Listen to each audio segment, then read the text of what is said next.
Banyak wartawan yang tanya, bagaimana reaksi Fadel? Maka jawabannya, reaksi Fadel sebagai anak muda, sebagai orang yang barangkali belum begitu matang, jawabannya dia sedikit berontak. Berontak dalam pengertian apa? Dia langsung video call saya. Bahkan ketika kami rapat Zoom, via Zoom, karena saya sedang berada di luar kota, beliau mengatakan kepada saya, Om, saya bersumpah, saya tidak melakukan apa yang dituduhkan. Tapi kenapa bisa naik sidik? Saya jelaskan, naik sidik itu penyidik sudah memiliki 2 alat bukti terkait laporan NM. Terus saya jadi tersangka dong. Saya bilang belum tentu. Kalau tersangka gimana Om? Saya ditahan nggak? Ini saya cerita apa adanya. Saya bilang kalau ditahan tergantung pasal yang disangkakan apa. Itu teman ya. Karena ada 2. Pertama, dugaan pelecehan seksual atau kekerasan seksual anak di bawah umur, atau melakukan hubungan intim terhadap anak di bawah umur. Yang kedua, atau dengan kekerasan. Yang kedua, dugaan aborsi. Kalau aborsi 4 tahun. Apakah dapat ditahan? Sangat subjektivitas oleh penyidik. Tapi kalau tersangkanya masuk pada kekerasan seksual anak di bawah umur, maka ancaman hukumnya 15 tahun, maka lebih memungkinkan untuk ditahan. Terus dia tanya, kalau saya tidak melakukan bagaimana? Maka saya katakan, jawaban saya kita lihat perkembangan lebih lanjut. Ketika nanti Fadel diperiksa, kita akan tanya, kita akan lihat apa bukti yang dimiliki oleh penyidik. Berikutnya, kita akan lihat bagaimana respon dari Bapak Kapolres Metro Jakarta Selatan, dari Bapak Kasat Reskrim Kapolres Metro Jakarta Selatan. Karena saya sudah berkomunikasi baik melalui chat WA, baik melalui surat kepada Kapolres Metro Jakarta Selatan, Saudara atau Bapak Kombes Pol Ade Rahman, dan juga Kasat Reskrim AKBP Gogo Galesu. Poinnya adalah kami menginginkan dilakukan gelar perkara khusus. Jadi gelar perkara khusus ini bukan sesuatu yang haram. Gelar perkara ini sesuatu yang menjadi sebuah keniscayaan ketika kita melihat ada perdebatan hukum yang menurut kita akan berimplikasi, bisa saja berimplikasi penerapan hukum yang keliru terhadap seseorang yang dilaporkan. Surat kami juga sudah masuk ke Polda Metro Jakarta. Apa itu? Untuk juga meminta lakukan gelar perkara, agar gelar perkara ini benar-benar terang benderang. Kenapa begitu? Karena kami sudah datang ke Kementerian PPA, kami minta agar safe house itu benar-benar independen. Berikutnya, kenapa kami minta agar dilakukan gelar perkara? Karena kami selalu dapat informasi dari Fadel, Om, saya tidak melakukan itu, dan saya yakin bahwa apa yang disampaikan oleh NM di media atau pengacaranya bahwa ada pengakuan yang diduga datangnya dari LM atau Loli, dia sangat yakin bahwa tidak mungkin Loli menyampaikan sesuatu yang berbeda dari apa yang saya lakukan kepada dia. Karena itu dia minta agar berhadap-hadapan, apakah ketika gelar perkara ataupun ketika konfrontir. Kan kita tidak berdua saja. Ada kami kuasa hukum, ada Fadel, ada keluarganya, ada NM sebagai ibunya LM, ada juga kuasa hukumnya, ada juga omnya, dan ada penyidik di situ, dan ada mewakili propam, ada mewakili wasit, ada mewakili wasit, semua lengkap, supaya terang benderang masalah ini.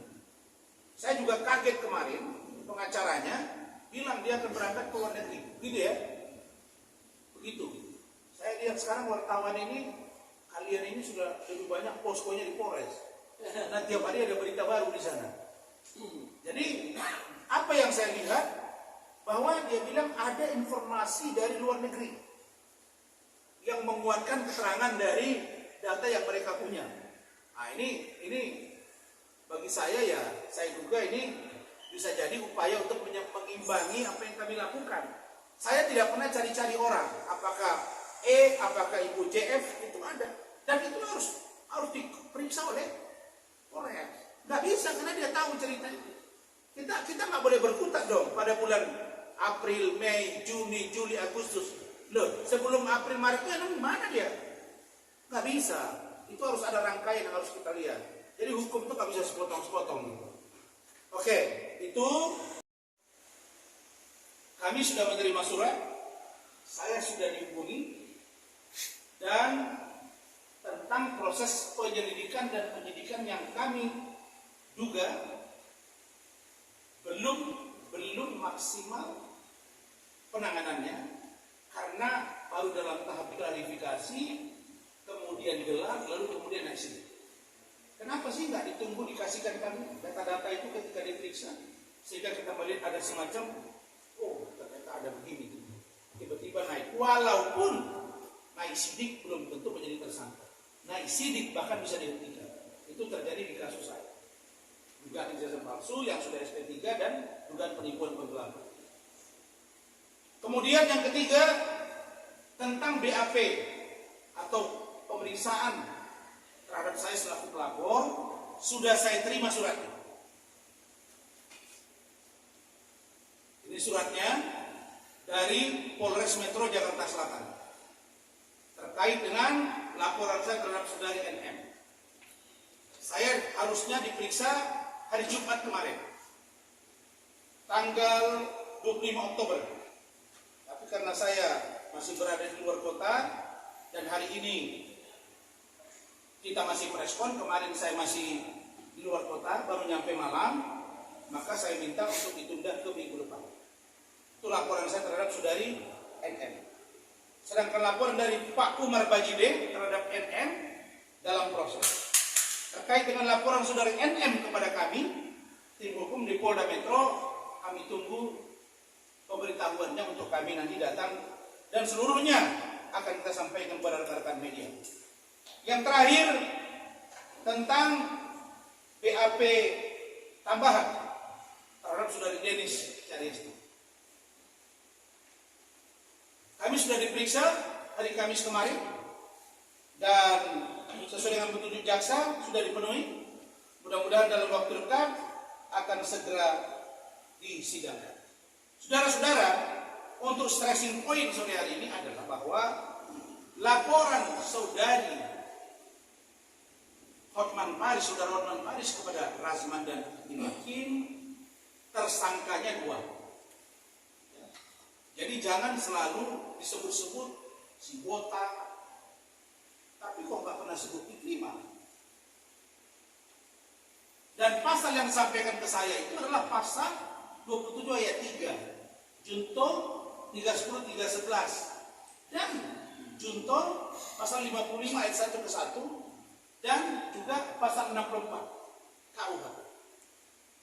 Artinya penyidik tahu bahwa pelaku utama dari yang diduga pencemaran nama baik itu adalah orang lain yang dalam tanda pemahaman hukum kita IK, atau yang sudah disebut dalam berita acara. Iya, atau PIA. Kenapa saya katakan? Masa iya saya pasal 55 dikenakan kayak korupsi aja? Yang saya tangani kasus yang pasal 55 itu banyaknya orang tidak pidana korupsi, turut serta. Apa untungnya saya turut serta? Seperti ini kita preskon kemarin ada di sini Fadel, terus dibilang tidak ada. Karena itu berlarut-larut, maka oke, lempar saja ke pengadilan. Nanti kita akan lihat. Jadi besok teman-teman media, saya harapkan berkenan hadir di Mabes Polri. Untuk jam 8 saya ada di sana dengan saudari Ikrimah, dan setelah itu akan lanjut ke Kejaksaan Negeri Jakarta Utara. Semua proses persidangan saya harapkan teman-teman media semua memantau, dan saya terima kasih kepada beberapa TV yang telah mengatensi setiap penanganan kasus yang saya lakukan baik terhadap saya, dan saya terima kasih dan salam saya kepada beberapa media termasuk iNews dan beberapa TV lain yang atensi terhadap kasus ini. Saya kira itu dari saya, dan sebelum Saudari Rahmat menambahkan, kita dengar dulu sedikit bagaimana, karena ini dalam rangka mekanisme penanganan pada tingkat kepolisian, yaitu dimulai dari penyelidikan, kemudian penyidikan dan penetapan tersangka, kemudian pelimpahan kejaksaan, kemudian mempersiapkan surat dakwaan. Inilah mekanismenya. Terhadap seseorang itu dia bisa ditetapkan atau tidaknya melakukan perbuatan tindak pidana. Kami menghargai bagaimana polisi menangani kasus ini dengan cepat. Tapi mohon maaf, hari ini kami harus menyampaikan kritik, dan mudah-mudahan inilah kritik yang membangun. Kritiknya adalah penanganan yang cepat tapi dilakukan tidak dengan cara yang tepat. Saya pikir berulang kali kami mengatakan bahwa setiap orang yang dilaporkan berlaku kepada dirinya azas presumption of innocence, azas praduga tak bersalah. Dirinya harus diberikan kebebasan untuk membuktikan bahwa Fadel tidak bersalah. Dalam hal ini kami telah mengajukan 8 orang saksi dan 1 orang ahli, dan itu kami ajukan sebelum diumumkan naik sidik. Artinya haruslah terlebih dahulu penyidik ini memeriksa saksi-saksi yang diajukan oleh kami, tim kuasa hukum Fadel. Tapi dalam hal ini tidak. Mereka memaksakan diri melakukan gelar perkara tanpa saksi-saksi ada chart untuk diperiksa. Artinya ini kan sudah timpang gitu. Kami mohon agar ke depan ini tidak terjadi lagi. Ya sudahlah, kalau memang perkara ini sudah sidik, tapi mohon untuk dalam proses penyidikan ini harus fair. Periksa dulu saksi-saksi ada chart yang kami ajukan. Kemudian saya juga mau menjawab pernyataan dari NM beberapa waktu lalu yang dia menyatakan dalam minggu ini Fadel akan ditahan. Saya tegaskan bahwa jangan menyampaikan opini atau narasi yang sesat, narasi-narasi yang tidak berdasarkan oleh hukum. Karena poinnya adalah secara aturan semua orang pasti memahami seseorang dapat ditahan, dapat ditangkap itu ketika statusnya sudah menjadi tersangka. Hari ini status baru masih naik sidik, tidak boleh ada penahanan, penangkapan. Karena memang kalaupun nanti kami akan menerima undangan klarifikasi, status Fadel itu masih sebagai saksi, bukan tersangka. Dan kami yakin sebagai kuasa hukum dan berdasarkan keterangan-keterangan dan alat bukti yang disajikan oleh klien kami, insya Allah Fadel tidak bersalah dan atau tidak melakukan perbuatan-perbuatan yang dituduhkan kepada dirinya. Dia tidak pernah melakukan yang dituduhkan. Sehingga dengan bahkan untuk status naik sidik aja, saudara Fadel shock. Itu yang bisa kita sampaikan. Jadi bukan status yang lain apa tersangka, dan untuk naik sidik aja saudara Fadel shock.